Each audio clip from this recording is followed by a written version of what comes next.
L'histoire d'aujourd'hui est celle de la rencontre d'un couple avec une créature terrifiante dans les marais de la Caroline du Nord. Existe-t-il des créatures dont nous ignorons l'existence, des phénomènes que nous ne comprenons pas et des créatures qui peuvent nous faire du mal? Ce témoignage m'a appris que nous devrions toujours écouter notre instinct, en particulier lorsqu'un lieu nous inspire une crainte inexplicable. Adeptes de l'étrange, bienvenue dans la crypte.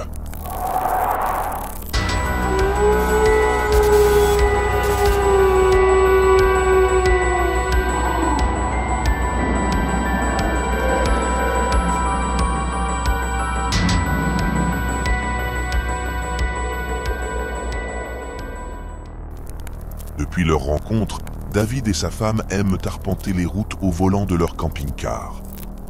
Cette année, ils avaient décidé de découvrir les rives de la Caroline du Nord, une région qu'ils n'avaient encore jamais explorée.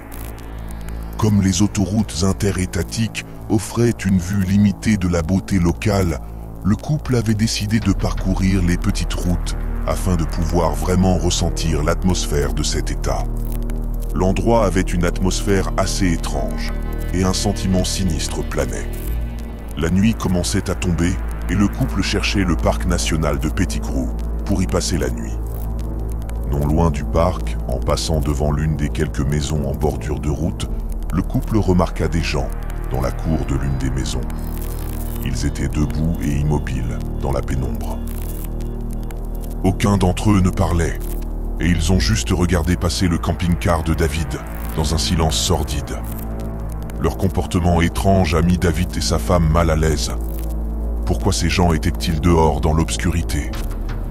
Et pourquoi regardaient-ils passer le camping-car de David? Une première inquiétude a commencé à s'installer. Et le trajet jusqu'au parc national s'est révélé sombre et angoissant.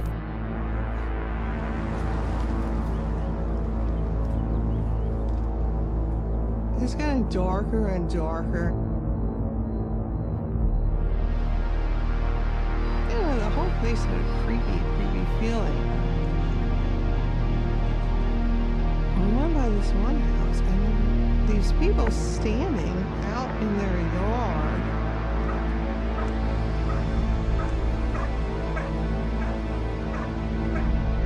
And they all turned and looked at us go by with our truck and our camper. I just didn't get a good feeling. Like, first of all, why were they out there standing in the dark? And then I think they were looking at us like, where in the world are they going?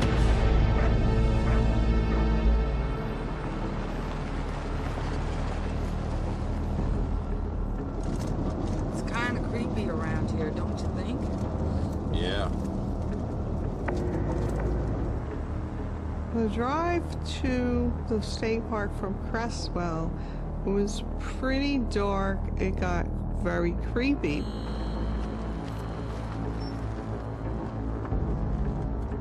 When we got to Pettigrew, it was completely open. There were no trees around the campsites.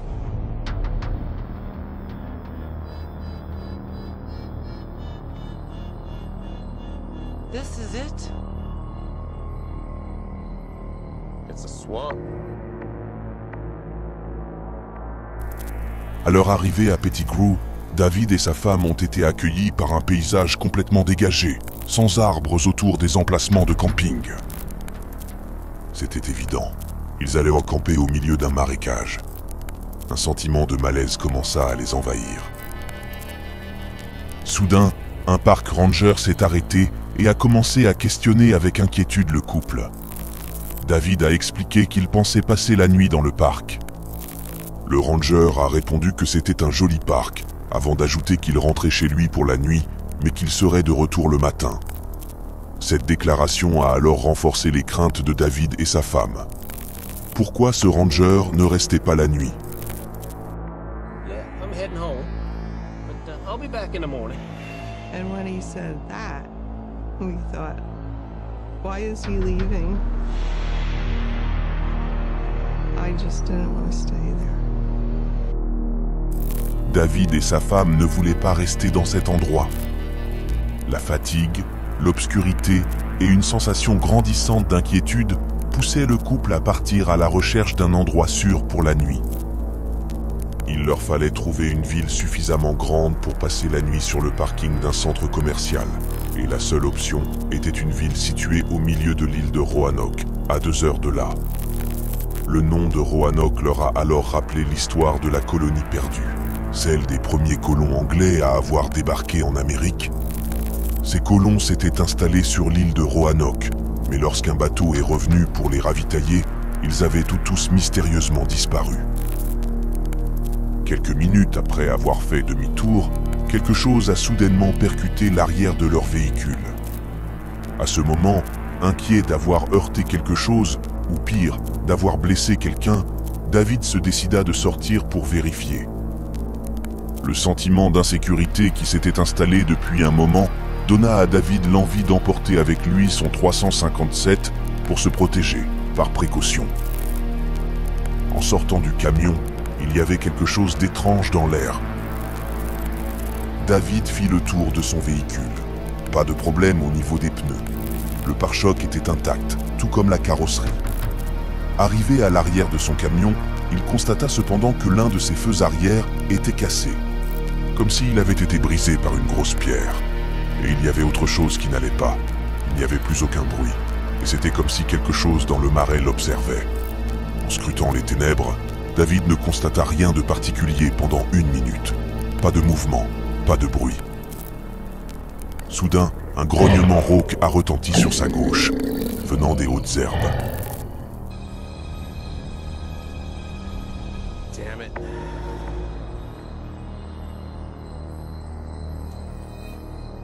I'm staring at the taillight, and the hair on the back of my neck stands straight out, and all the insect noises stop. Been in the woods enough to know what that meant. À environ 20 mètres de lui, se tenait une créature ressemblant à un chien ou à un loup. Elle mesurait près de 4 pieds de haut, avec de grandes oreilles dressées vers l'avant.